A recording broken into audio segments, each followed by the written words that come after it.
Welcome back to the Kaspa Silver YouTube channel. In today's video, I want to answer the question that recently has come up because recently Davinci Jeremie made a video about Kaspa and he said some concerning things about Kaspa hard forking in the future.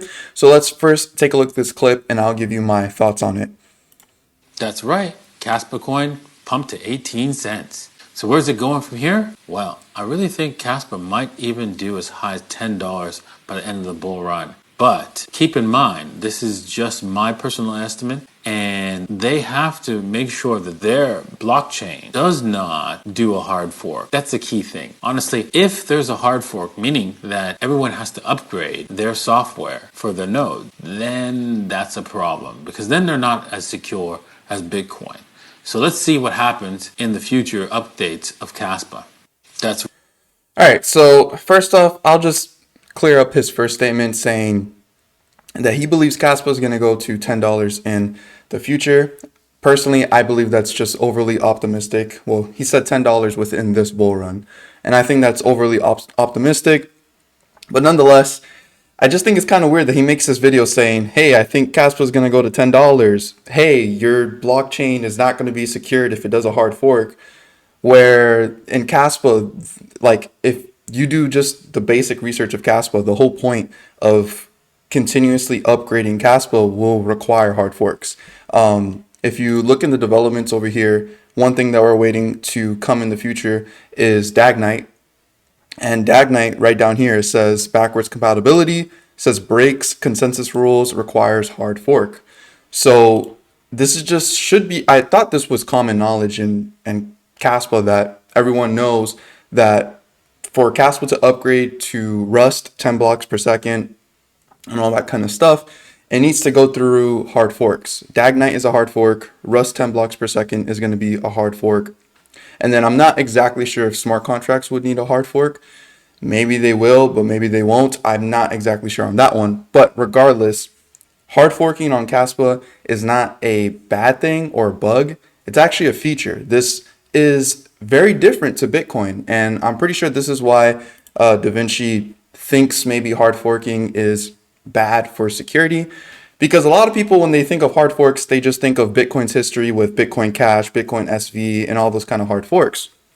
But this is a much different case because hard forks can actually be very good for a project if you have consensus. And within Kaspa, the consensus is we do want these upgrades. I mean, who wouldn't want to upgrade Kaspa to 10 blocks per second and do something that's never been done before? Or upgrade Kaspa to Dagnite and do something again that's never been done before. There's really no incentive for a miner to stay behind on a old fork of Kaspa. And I think a lot of people think that this fork is going to create two different coins, and actually it could be very seamless as long as we have consensus, which we have pretty good examples of having consensus in the past. In the past, Kaspa had a dust attack, and to stop this dust attack, it required everyone to simply upgrade their nodes. Now, this was not a hard fork, and Shai clarifies this in this post, but he says, the dust attack on Cas started 18 hours ago. The patch, which I remind is not a fork, was released 10 hours ago. By now, the breadth of the attack and all future dust attacks has decreased by 90%. Hopefully, we will say 99% by tomorrow morning. So clearly here we have an example where we needed the users of Kaspa to respond and manually update their nodes so that we can prevent this dust attack. And it took about 10 hours before 90% of the dust attack was basically removed just because the majority of people were able to upgrade their nodes. And in the case of a hard fork is not something that needs to be immediately fast like this dust attack response. A hard fork is planned out in the future, and it can actually be set to be months in advance so that you can let users upgrade their nodes and we can have a seamless transition. Shai also responded to Davinci in this post, and I'm going to go ahead and read it for you guys. He says, thanks for the vote of confidence in Cast Davinci, but I respectfully disagree with what you said about hard forks. In general, I think there is an unjustified air of negativity around the term hard fork, when most people do not understand what they are. Simply stated, a hard fork is any change to consensus rules that means that block that previously were considered invalid are now considered valid. For example, increasing the block rates requires a hard fork, since it entails decreasing the difficulty target, making previously invalid nonces valid, changing the mining algo, changing the finality window length, changing how block mass is calculated, etc. all require hard forks. Not to mention changing the protocol itself, moving from Ghost DAG to DAG Knight.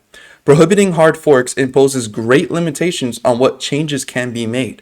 Many cannot be made at all, and those that do require roundabout, clumsy solutions to be cast into a convoluted soft fork rather than a straightforward hard fork, for example, new opcodes can be sometimes introduced in a soft fork, but only in arbitrary data fields, op return payloads. So while technically a soft fork, it usually requires all nodes to be updated anyway to extend the rules for transactions they are willing to broadcast over P2P.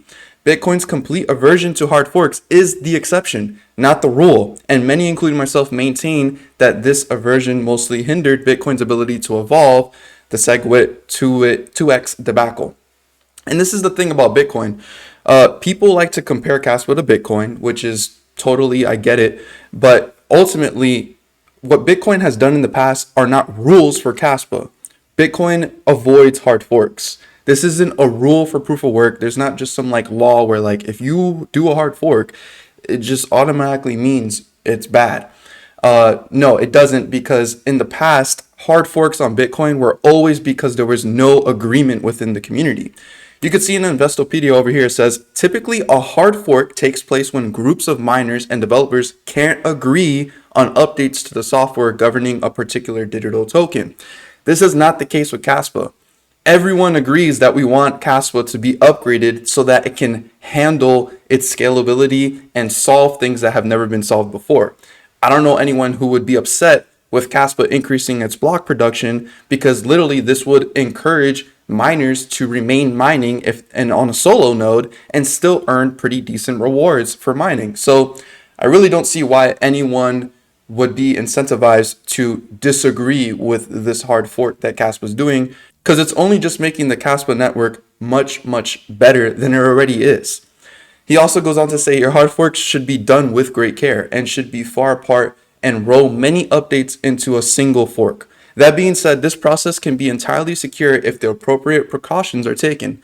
Announce the hard fork a long time in advance. Create a future switch activating the hard fork deployed many months in advance. That is, if the hard fork is scheduled for block X, make sure that a version switching between the forks at block X is available at least 6 months before block X is mined.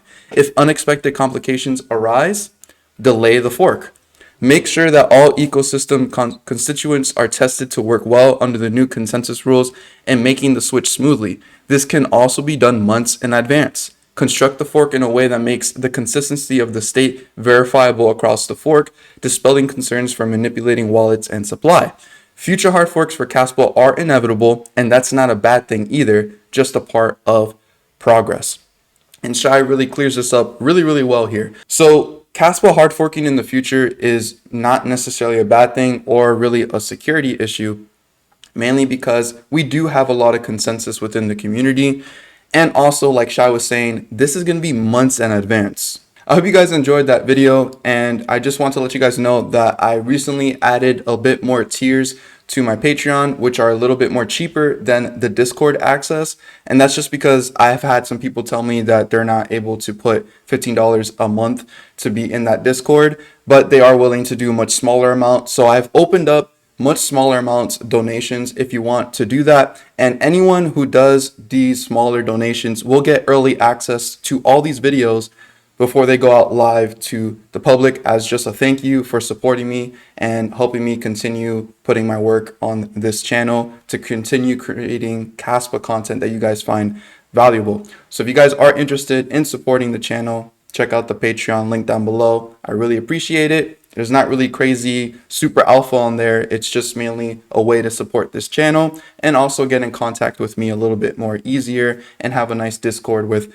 other like-minded people like myself. So thank you guys so much for all the support. Please leave a like and also subscribe to the channel if you guys are new around here. And as always, don't be average, be different.